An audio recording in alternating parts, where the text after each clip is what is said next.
She was a rich broker. Those were the words Aaron Lewis used to describe the woman he kidnapped and killed. But here's what makes those words so chilling. Beverly Carter wasn't rich, and she never worked alone. She had a firm rule about it. She told Lewis herself that she wouldn't show the property without his wife present. So his wife called Beverly, promised she'd be there, and gave Beverly just enough comfort to walk into a trap designed specifically to defeat her only line of defense.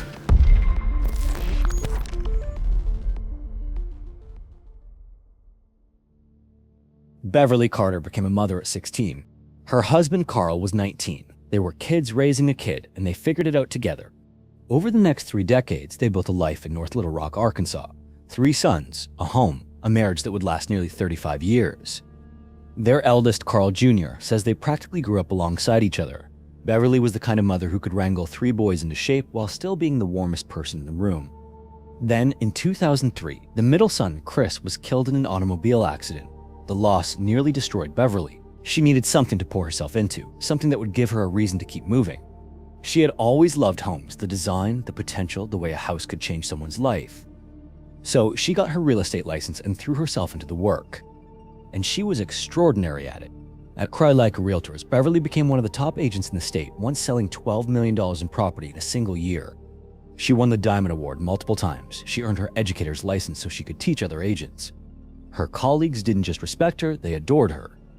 But despite her fearlessness in business, Beverly was, in her personal life, what her family lovingly called a scaredy cat. She jumped at small things. Her favorite beverage wasn't wine or cocktails, it was chocolate milk. She dreamed of retiring to a beach somewhere and eating sweets. Thursday, September 25th, 2014 was an exceptionally beautiful fall day.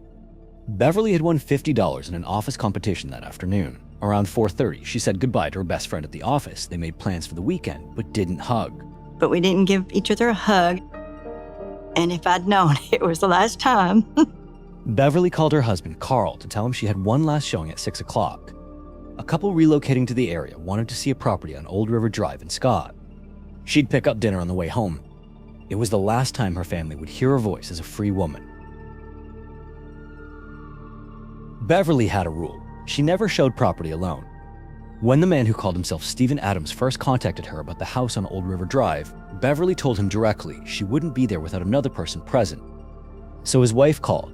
She introduced herself, promised she'd accompany her husband to the showing, and Beverly felt reassured. A couple was different from a lone stranger. She agreed to the appointment. What Beverly didn't know was that Stephen Adams didn't exist. The man's real name was Aaron Lewis, a 33-year-old 6-time felon with convictions across Arkansas, Kansas, and Utah. And the woman on the phone was his estranged wife, Crystal Lowry. They weren't looking for a house, they were looking for someone to kidnap for ransom. Crystal had suggested targeting real estate broker because, in her words, brokers usually had a lot of money. They searched online, and Beverly's name was the first to appear. Beverly arrived at the empty property before 6 and opened the house. Lewis showed up alone. He apologized. Crystal had gotten caught up at work and wouldn't be able to make it. In that moment, the one precaution Beverly had spent her career relying on was gone, neutralized by a single phone call. Lewis overpowered Beverly, bound her with duct tape, and forced her into the trunk of his car. By 8 o'clock that evening, Beverly's husband Carl began to worry. He called her phone. No answer. He texted nothing. At 8:30, he called their son Carl Jr., which was unusual enough to raise concern. Carl Jr. drove to his mother's office and found it completely dark. Meanwhile, Carl Sr. drove to Old River Drive. He found Beverly's brown Cadillac parked in the driveway, her purse locked inside, the front door of the house standing open, but Beverly was gone. I was actually off on call when I found out about Beverly. Carl Jr. called the police. As officers searched the property, they noticed tire tracks backed up to the front door and disturbances in the dust inside the vacant house. Then, just after midnight, a text came through on Carl Sr.'s phone from Beverly's number. The family held their breath. A second text followed. "Sorry, phone dead." Then came the third message. Beverly said she was out drinking with friends. The family's relief collapsed in an instant. Beverly Carter's favorite drink was chocolate milk. She didn't drink alcohol. She never stayed out late. In those few words, the people who knew her best understood exactly what had happened. The investigation moved fast, but not fast enough for a family counting every minute. Detective teams pinged Beverly's cell phone and watched it move, first from Old River Drive, then to an intersection near Interstate 440, then to Dixon Road, where it stayed for roughly 20 minutes before going dark. A neighbor across from the property on Old River Drive reported seeing a small black car backed up to the driveway that evening with a white male standing beside it. It was the first lead, and for nearly 48 hours, the only one. By Saturday, the community had mobilized. More than 100 volunteers gathered to search by foot and all-terrain vehicle. Real estate agents from offices across the region shut down for the day to join the effort, distributing flyers with Beverly's photo.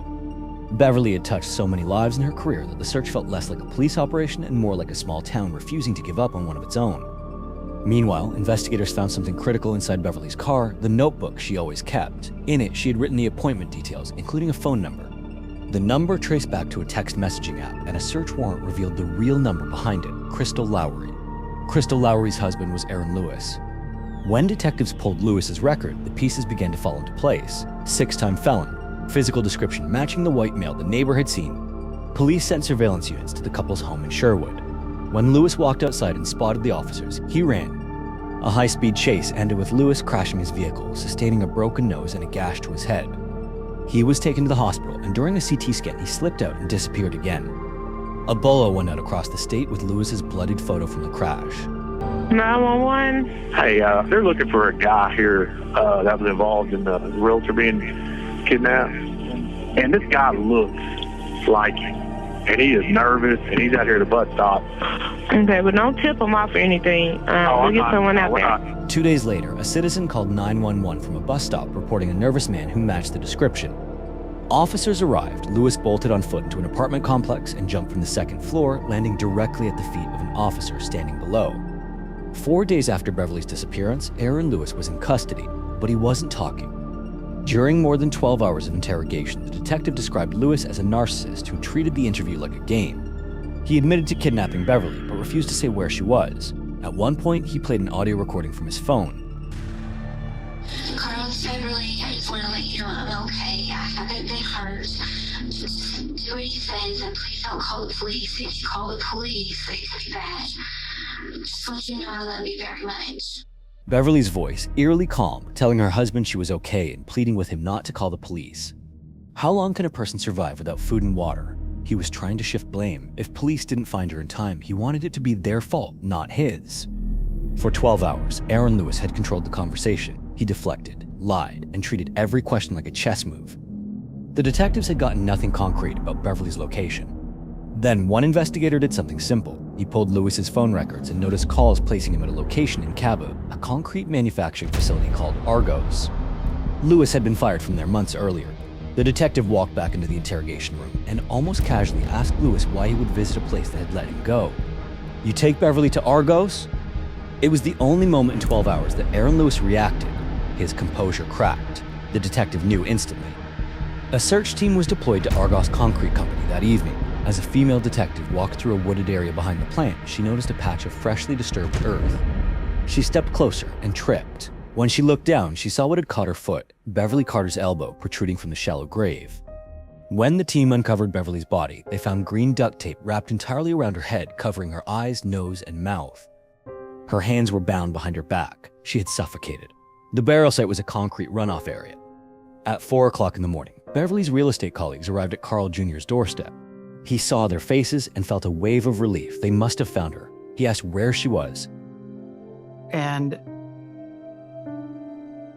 I was so excited. And my response was, well, where is she? And one of her friends said to me,